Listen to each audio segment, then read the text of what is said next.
لوگوں نے کہا ابو کا یمنا و انتا تتمتع، تیرا باپ تو حج تمتع سے منع کیا کرتا تھا اور تو حج تمتع کی نیت سے احرام باندھتا ہے۔ تقلید کیا ہے کہ اپنے باپ کی بات کو مان لیا جائے۔ میرا باپ کوئی کم نہیں تھا کسی سے، میرے باپ کی زبان پر فرشتہ بولتا تھا، میرے باپ کے اقوال کو اللہ نے قرآن کی آیات میں بدل دیا۔ کہا اللہ کے نبی اپنی بیویوں سے کہو پردہ کر کے نکلا کریں۔ کہا عمر کیسے کہوں، جب تک رب نہ کہے کیسے کہوں؟ فاستقم کما امرتا، میں تو پابند ہوں اللہ کی اس وحی کا، جب تک وحی نہ اترے گی میری زبان سے یہ نہیں نکل سکتا کہ گھر سے نکلو پردہ کر کے نکلو، اس لیے کہ وما ينطق عن الهوى ان هو الا وحی یوحی۔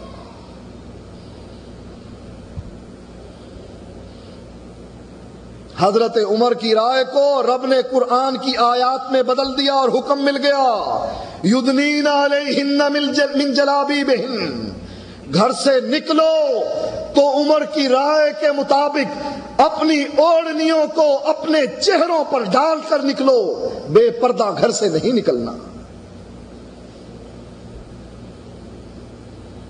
میرا باپ کوئی کم درجے کا تھا؟ پوچھا ابو بکر بدر کے قیدیوں کا کیا کیا جائے؟ کہا اللہ کے نبی رشتہ دار ہیں، اللہ کے نبی عباس بھی آیا آپ کا چچا،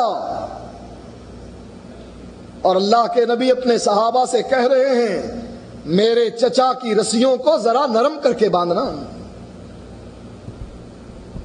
چچا کی تکلیف کی وجہ سے مجھے تکلیف پہنچتی ہے۔ اللہ کے نبی آپ کا چچا بھی آیا، آپ کے رشتہ دار بھی، ہمارے رشتہ دار بھی، کیا کیا جائے؟ اللہ کے نبی ان کو معاف کر دیا جائے، جن کے پاس طاقت ہے ان سے جزیہ لے لیا جائے۔ اللہ کے نبی بیت المال میں مال جمع ہوگا ہمارے کام آئے گا، جن کے پاس مال نہیں وہ ہماری اولاد کو پڑھا جائے۔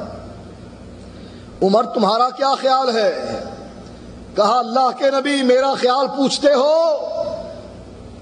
تو 2 تلوار ابو بکر کو اور 2 تلوار عثمان کو اور 2 تلوار میرے ہاتھ میں، اور ہم کو کہو اپنے رشتہ داروں کی گردنیں اپنے ہاتھوں سے اتارو۔ الحب فی اللہ والبغض فی اللہ، ایمان کا پتہ تب لگے گا جب اپنے باپ کی گردن کو بیٹا اتار رہا ہے۔ اللہ کے نبی نے فرمایا میرا ابو بکر ابراہیم جیسا نرم اور میرا عمر نوح جیسا سخت۔ کہا فیصلہ دے دیا۔ اللہ کے نبی کے پاس 2 راستے تھے، چاہے ابو بکر کی بات مانتے چاہے عمر کی بات مانتے۔ حالات کا تقاضا یہ تھا کہ بات عمر کی مانی جاتی، لیکن تقدیر کا فیصلہ یہ تھا کہ بات ابو بکر کی چلتی۔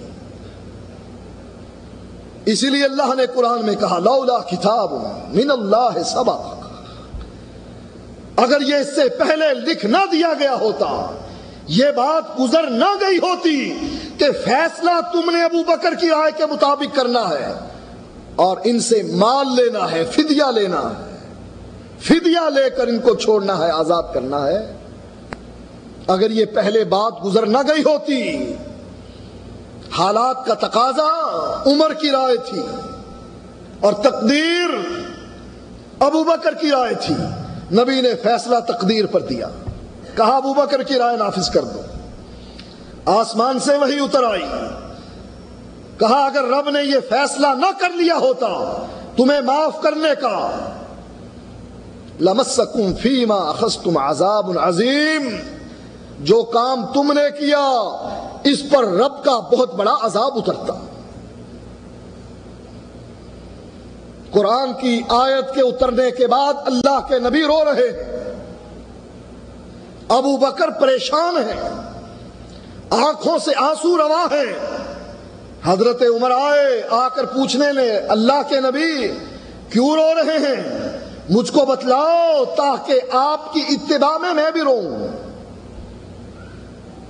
کہا عمر آج اللہ کا عذاب میں نے اتنا قریب دیکھا جتنا یہ درخت قریب ہے، اور عمر اگر آج اللہ کا عذاب اترتا روئے زمین پر سوائے تیرے کوئی نہ بچتا۔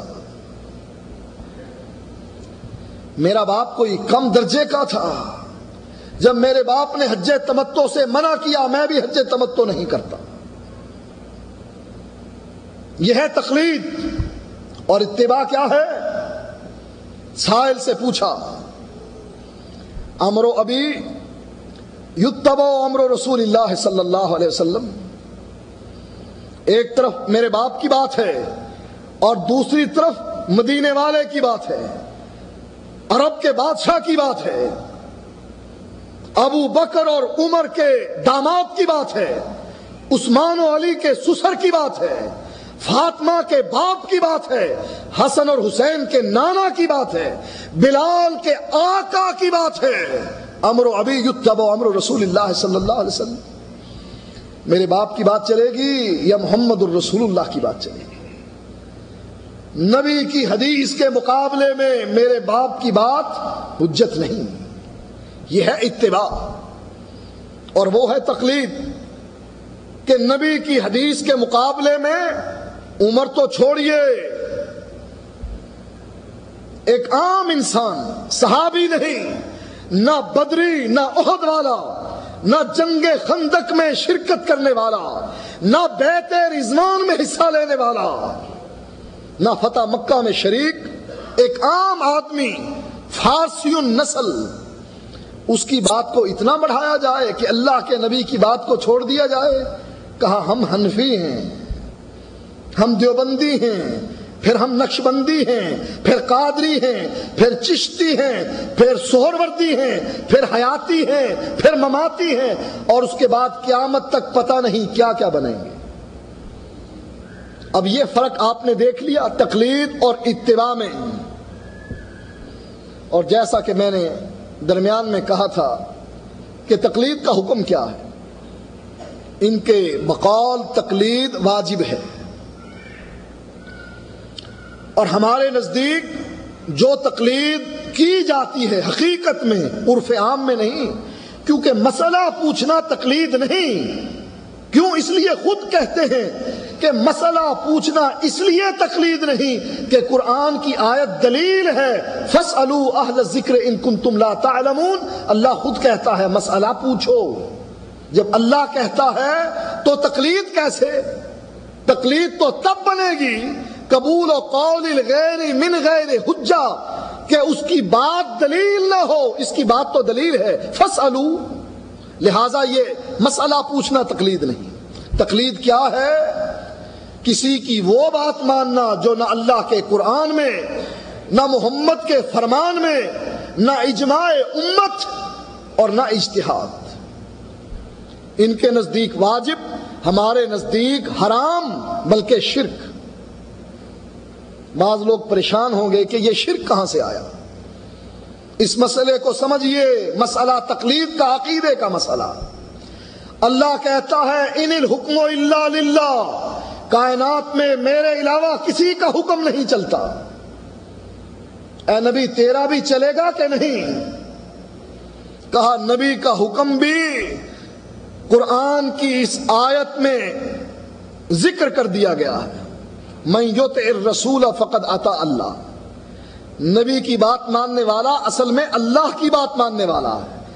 حکم صرف اللہ کا، شریعت بنانے والا اللہ ہے اور شریعت پہنچانے والا محمد الرسول اللہ ہے۔ شریعت بنا نہیں سکتا، وہ بات نہیں کہہ سکتا جو اللہ کی منشا کے خلاف، اور اگر کہے گا اجتہاد کرتے ہوئے، اگر کہے گا رد کر دی جائے گی۔ اللہ کے نبی نے کیا نہیں کہا؟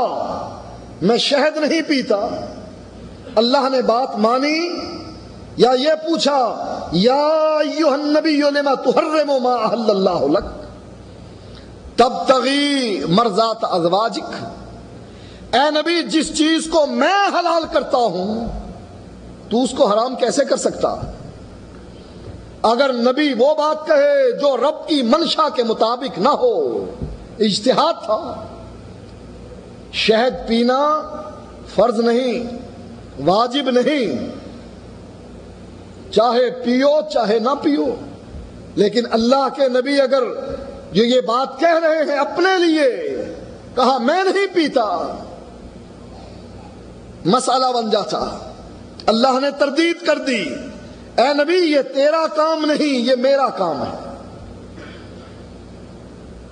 نبی نے جنازہ پڑھا منافقین کے سردار کا، حضرت عمر نے منع بھی کیا۔ اللہ کے نبی یہ وہی ہے جس نے ہماری ماں طاہرہ مطہرہ عائشہ صدیقہ کے بارے میں بہتان باندھا۔ اللہ کے نبی یہ وہی ہے جو جنگ احد میں اپنے ساتھیوں کو لے کر نکلا۔ اللہ کے نبی یہ وہی ہے جس نے جنگ خندق میں مسلمانوں کے ساتھ غداری کرنے کی کوشش کی۔ اللہ کے نبی یہ وہی ہے جس نے اس موقع پر یہ کیا۔ اس کی جنازہ پڑھیں گے۔ اللہ کے نبی فرمانے لگے، عمر